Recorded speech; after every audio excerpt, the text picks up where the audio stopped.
Praise the Lord. आप सभी मसीही बहन भाइयों को प्रभु यीशु मसीह के नाम में जय मसीह की। द होली बाइबल चैनल में आप सभी का स्वागत है। आज मैं आपके लिए बाइबल पुस्तक में से संतान प्राप्ति के वचनों को लेकर आई हूँ। तो चलिए मेरे प्रिय बहनों और भाइयों, हम वीडियो स्टार्ट करते हैं। सबसे पहले मैं आपको बताना चाहती हूँ कि मैंने बहुत सारी ऐसी बहनों की रिक्वेस्ट सुनी है जिनके पास संतान नहीं है, अर्थात वह अभी तक बांझ है। परमेश्वर ने मेरे हृदय में ये वीडियो बनाने की बात डाली, इसलिए मैं परमेश्वर के अनुग्रह से उन बहनों के लिए जिनके पास संतान नहीं है ये वीडियो बना रही हूँ। तो कृपया आप ध्यानपूर्वक इन वचनों को सोचें, समझें और सीखें। वैसे तो पूरी बाइबल परमेश्वर के सामर्थी वचनों से भरी पड़ी है, उसका एक एक वचन सामर्थी है और हमारा परमेश्वर वादों को पूरा करने वाला परमेश्वर है। क्योंकि बाइबल दर्शाती है यशाया 55 के 11 वचन में, उसी प्रकार मेरा वचन भी होगा जो मेरे मुख से निकलता है, वह व्यर्थ ठहर कर मेरे पास ना लौटेगा, परंतु जो मेरी इच्छा है उसे पूरा करेगा और जिस काम के लिए मैंने उसे भेजा है उसे सफल करेगा। हालेलुया। तो सबसे पहले हम इस वचन में देखते हैं कि परमेश्वर इस वचन में स्पष्ट करते हैं कि उनके मुख से जो वचन निकलता है वह सामर्थी है, वह व्यर्थ नहीं है। इसलिए हमें विश्वास के साथ वचनों को बोलना चाहिए। जब भी हम प्रार्थना में बैठते हैं हमें पूरे ध्यानपूर्वक इन वचनों को पूरे विश्वास के साथ पढ़ना चाहिए, ताकि जो ये वचन हमारे जीवन में फल लेकर आए। परमेश्वर की इच्छा जब भी हम वचनों के द्वारा जानते हैं तो हम उन वचनों को पढ़ते हैं और उन वचनों से हम अपने जीवन में वो हर चीज़ हासिल कर सकते हैं जिसके लिए वो वचन खुदाबंद के मुख से निकला है। क्योंकि पिता परमेश्वर का वचन ये कहता है कि जो भी वचन मेरे मुख से निकलता है वो जरूर सफल होता है, वो जरूर पूरा होता है। हम बाइबल में हन्ना और सारा के बारे में पढ़ते हैं, जो विश्वासी औरतें थी। उन्होंने पूरे विश्वास के साथ संतान की प्राप्ति की है।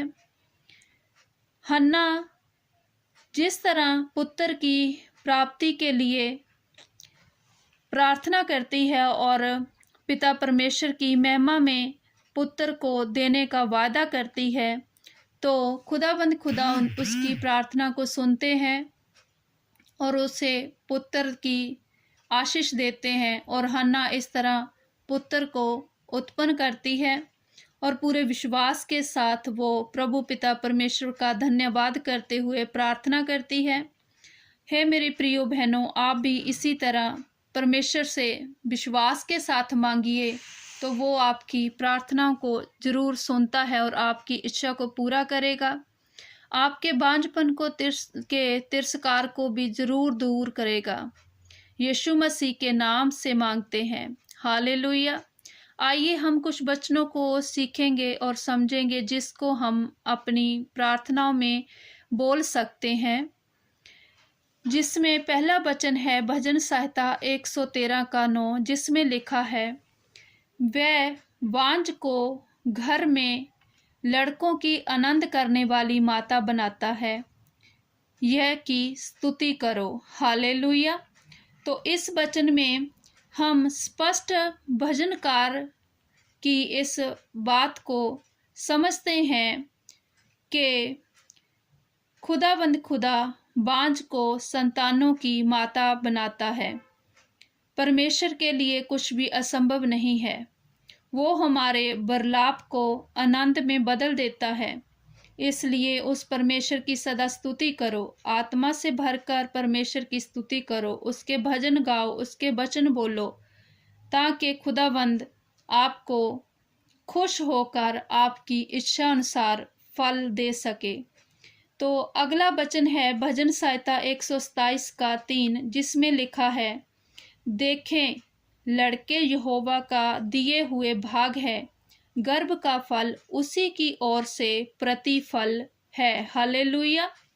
इस वचन में लिखा है कि लड़के यहोवा का भाग है, अर्थात संतान जो परमेश्वर का भाग है। वह तो सृष्टि की उत्पत्ति से ही आदम और हवा को आशीष देता है कि जाओ और पृथ्वी पर फैल जाओ और फूलो फलो।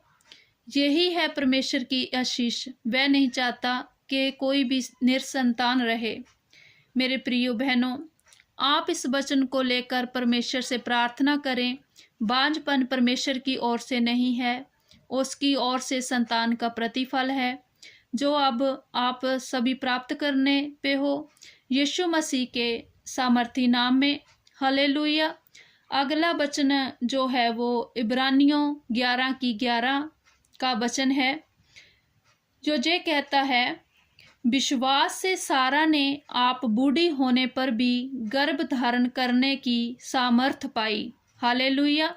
क्योंकि उसने प्रतिज्ञा करने वाले को सच्चा जाना था। यहाँ पर इस वचन में सारा के विश्वास के बारे में सीखते हैं कि किस प्रकार बूढ़ी होने पर भी सारा ने गर्भ धारण करने की आशीष पाई और उसने एक पुत्र को उत्पन्न किया। तो मेरी प्रिय बहनों, हमारी उम्र कोई मायने नहीं रखती। जब हम परमेश्वर के आगे दुआ करते हैं तो परमेश्वर हमारी दुआओं के उत्तर देते हैं, क्योंकि हमारे परमपिता परमेश्वर में कुछ भी ऐसी घटी नहीं है जो वो हमारी इच्छाओं को ना सुने। वो सामर्थी परमेश्वर है। वो हमारी हर दुआ को, हर प्रार्थना को सुनते हैं। उनके लिए सब कुछ मुमकिन है। तो अगला वचन है उत्पत्ति की पुस्तक के 25 अध्याय का 21 वचन, जिसमें ये लिखा है, इसहाक की पत्नी तो बांझ थी, तो उसने उसके निमित्त यहोवा से बेनती की और यहोवा ने उसकी बेनती सुनी, सो उसकी पत्नी रिबका गर्भवती हुई। Hallelujah, hallelujah. सो मेरे प्रियो, इस वचन में हम देखते हैं कि इसहाक की पत्नी बांझ थी। उसने अपने बांझपन को दूर करने के लिए परमेश्वर के आगे बेनती की और हमारे करुणामयी और दयालु परमेश्वर ने उसकी सुनी भी और वो गर्भवती हुई। और इस पश्चात बाइबल दर्शाती भी है कि रिबका के 2 पुत्र जुड़वा पैदा हुए। हालेलुया। तो आप इस वचन के साथ भी प्रार्थना करें और परमेश्वर को विश्वास के साथ पुकारें, तो वह आपकी प्रार्थना जरूर सुनेंगे यीशु मसीह के नाम में। हालेलुया। इसलिए आपको निराश होने की ज़रूरत नहीं है, क्योंकि हमें बंधनों से आज़ाद करने और पापों से छुड़ाने वाला हमारा परमेश्वर हमारे साथ है। बस हमें उसको विश्वास के साथ पुकारने की ज़रूरत है। इन वचनों पे विश्वास करने की ज़रूरत है और इन वचनों को पढ़ने की ज़रूरत है। मैं विश्वास से कहती हूँ कि यहोवा आपको आने वाले समय में एक सुंदर संतान की आशीष देगा। हालेलुया। तो मेरे प्रियो बहनों, निराश ना हो, आशा का परमेश्वर सदा आपके साथ है। वह आपके बिरलाप को आनंद में ज़रूर बदलेगा, क्योंकि वो इसके योग्य है। हालेलुया। तो अंत में मैं आप सभी मसीही भाइयों को ये कहना चाहती हूँ कि आप सभी अपनी पत्नियों के साथ मिलकर प्रार्थना में ज़रूर शामिल होएं। खुदावंद से प्रार्थना करें कि वो आपकी प्रार्थना के उत्तर दें, ताकि आप जाने कि खुदावंद आत्महान सामर्थी परमेश्वर है।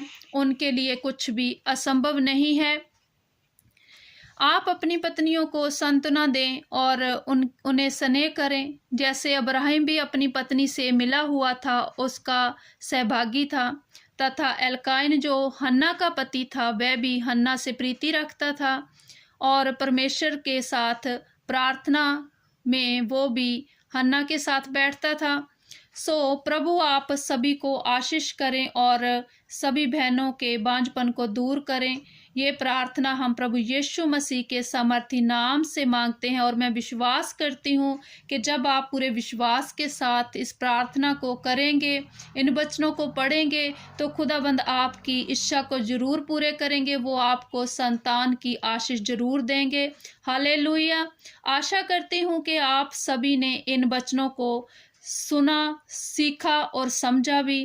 परमेश्वर आप सभी को अपने पवित्र आत्मा की भरपूरी से भरते रहें और आप इन वचनों को दूसरों के साथ भी बांटें, क्योंकि हमारे प्रभु यीशु मसीह का यही इच्छा है कि आप इन वचनों को हर जन तक पहुंचाएं, ताकि वो भी प्रभु के वचन बोलकर अपने हर प्रकार की बीमारी से, हर प्रकार की समस्या से आज़ाद हो सके। आमीन, आमीन, आमीन। God bless you all.